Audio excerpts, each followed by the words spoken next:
Bem-vindos a mais uma videoaula. A gente vai dar continuidade agora ao nosso assunto de osmorregulação. Nesse vídeo, a gente vai abordar mais especificamente a excreção de nitrogênio nas diferentes espécies de animais. Então, a gente vai estar falando aí de animais que excretam nitrogênio como amônia, como ácido úrico e como ureia. Então, gente, os animais que excretam, o nitrogênio na forma de amônia, eles são chamados de amoniotéricos. Aqueles que excretam ureia são os ureotéricos e aqueles que excretam ácido úrico são os uricotéricos. Então, a amônia, que vai ser excretada, ela é produzida durante a quebra de aminoácidos e ela precisa, ser excretada, ela é um produto do metabolismo. Alguns animais vão excretar diretamente como amônia, outros animais essa amônia ela vai ser convertida em ureia ou ácido úrico e a gente vai ver ao longo da aula, quais são esses diferentes grupos e como esses grupos fazem essa conversão. Então, amoniotéricos a gente tem peixes e anfíbios, como os ureotéricos a gente tem mamíferos e anfíbios. Então, a gente vai ter tanto anfíbios amoniotéricos quanto anfíbios ureotéricos. E as aves e os répteis são uricotéricos.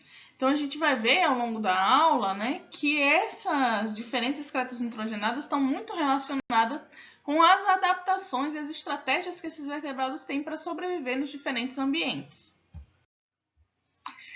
Então, vamos começar com os amoniotéricos, que são aí os peixes e os anfíbios. E aí vejam aqui, o nosso exemplo de anfíbio é um girino, fases iniciais da vida.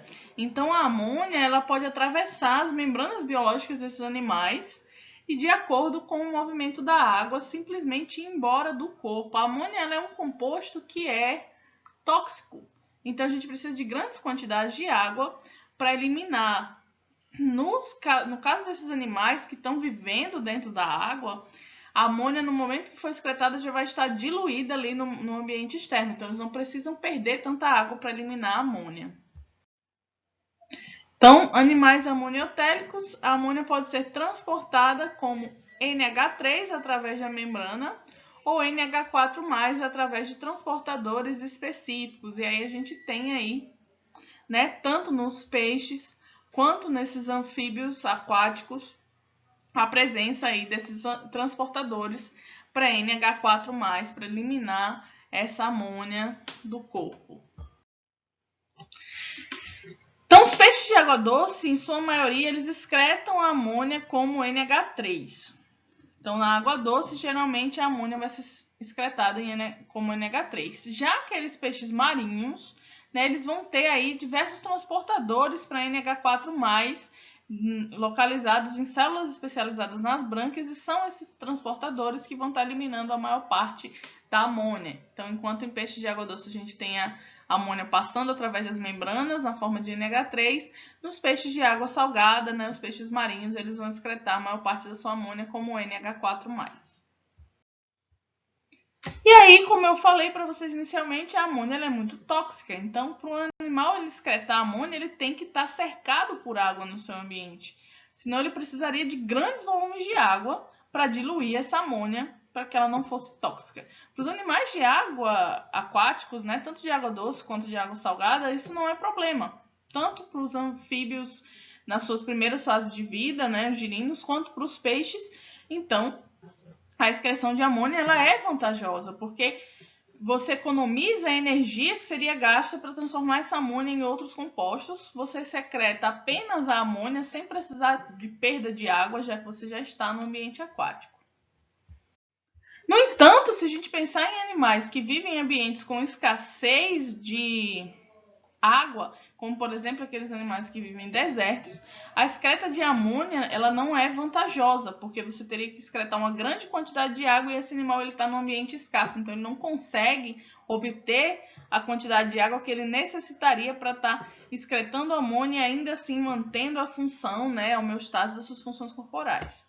Então, gente, a conquista do ambiente terrestre ao longo da evolução dos animais favoreceu o surgimento de excretas nitrogenadas com menos necessidade de perda de água. Uma delas é o ácido úrico. Então, a gente vai falar um pouquinho agora dos animais uricotéricos. Então, répteis e aves, eles conseguem acumular o ácido úrico nos líquidos corporais sem que ele tenha efeito tóxico. Então, por isso, eles não precisam também eliminar uma grande quantidade de água junto com esse ácido úrico. Assim, eles conseguem conservar o máximo de água possível, ser adaptados a ambientes com escassez de água, mesmo com a necessidade aí de excretar o nitrogênio proveniente aí da quebra dos aminoácidos. Então, o ácido úrico ele vem como uma grande adaptação aos ambientes terrestres. Então, gente, a gente pode comparar os dois tipos de animais que a gente viu até agora. Então, os amoniotélicos, aqueles que secretam amônia, eles requerem uma grande quantidade de água para fazer, né, essa excreção da amônia para fora do corpo. Já os uricotélicos, eles vão estar excretando o ácido úrico, e o ácido úrico, beleza, ele não requer uma grande produção de água, mas há gasto de ATP e GTP, né, há muito gasto energético para converter a amônia em ácido úrico. Dessa maneira, cada estratégia tem a sua vantagem e a sua desvantagem. E aí, existe uma adaptação muito interessante no molusco Pila globosa. Esse molusco ele é capaz de migrar, né, a sua estratégia entre amoniotélico e uricotélico. Então, quando ele está num ambiente rico em água, ele vai excretar amônia. Quando ele está num ambiente onde a água ela é escassa, ele vai excretar o ácido úrico. Agora a gente vai começar a falar um pouquinho sobre os animais ureotélicos. Então, a ureia ela é a principal excreta nitrogenada em mamíferos. Então, nós produzimos e excretamos a ureia. Ela é produzida no fígado, de lá ela é liberada na corrente sanguínea e chega até os rins, né, onde a gente vai ter, né, a coleta dessa ureia e ela vai passar para o interior dos túbulos renais, né, e posteriormente vai ser excretada na urina. Então a gente vai ter depois, né, uma aula só sobre o funcionamento dos rins, né, mas nesse momento é importante se saberem que o metabolismo dos aminoácidos, né, ele vai estar terminando aqui no fígado, onde vai ser produzida a ureia. Essa ureia cai na corrente sanguínea e depois ela é excretada do corpo através dos rins.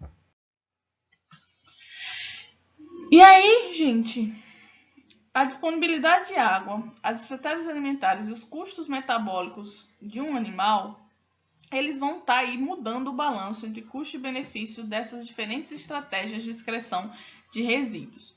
Então, se um animal é amoniotélico, se ele é ureotélico ou uricotélico, vai depender aí, né, da disponibilidade de água no seu ambiente de evolução, de qual a sua estratégia alimentar, do que ele se alimenta e dos seus custos metabólicos.